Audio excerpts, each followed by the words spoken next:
Muito bem, pessoal.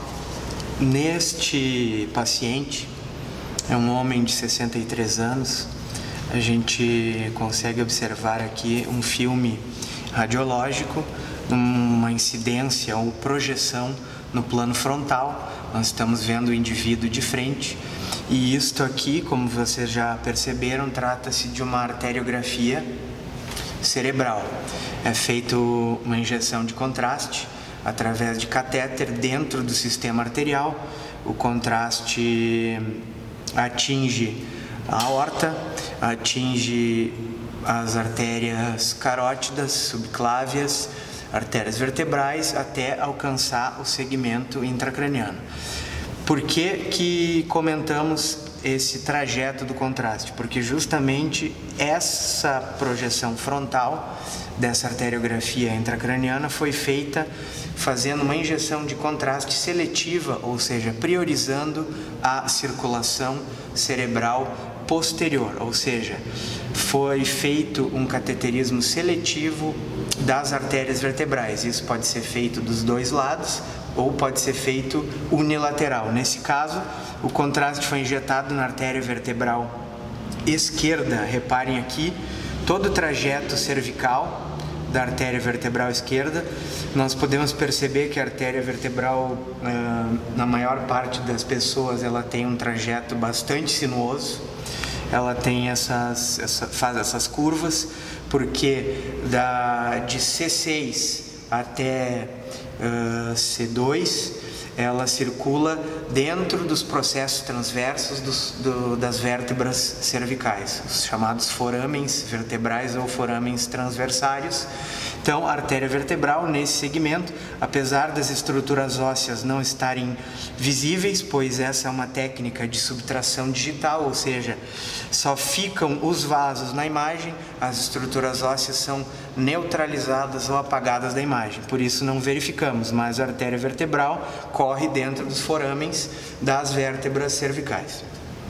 Dito isto, vemos que ao passar pelas massas laterais da vértebra C1, ela faz uma curva e mergulha no crânio através do foramen magno. Então, ao fazer uma curva e passar pelas bordas laterais da vértebra C1, ela entra no crânio através do foramen magno. Então, a artéria vertebral ela vai ter uma porção cervical e uma porção mais curta, mais horizontalizada, intracraniana.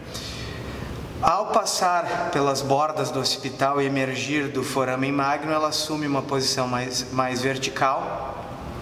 Nesse exato segmento, ela emite dois ramos. Aqui a gente consegue ver um pequeno raminho aqui, que são as artérias cerebelares póstero-inferiores, são raminhos das vertebrais.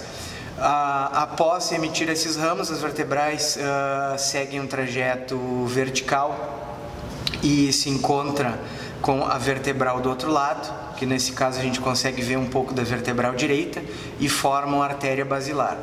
A artéria basilar segue anteriormente a ponte, ao tronco cerebral, na chamada região pré-pontina, na cisterna pré-pontina, espaço subaracnoideu. Na porção mais superior, mais distal da artéria basilar, percebemos esses dois pequenos vasos aqui, que são as artérias cerebelares superiores.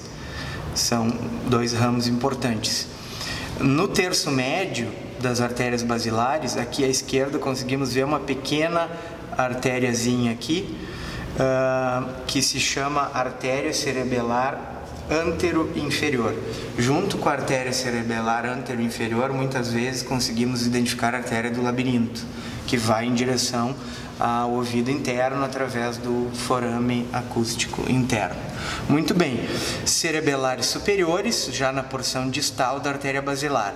Reparem, pessoal, que já ao nível da região do mesencéfalo, próximo às cisternas da base do crânio, a artéria cerebral posterior, basilar, se bifurca nos seus dois ramos principais terminais, as artérias cerebrais posteriores, aqui à direita e aqui à esquerda. Reparem que as artérias cerebrais posteriores, no seu segmento inicial, elas fazem uma curva de 90 graus posteriormente e se dirigem verticalmente em direção à superfície inferior, intermedial e posterior do crânio, principalmente suprindo a região posterior do lobo temporal, mesencéfalo e lobo occipital. Ela emite vários ramos em direção às regiões posteriores do telencéfalo.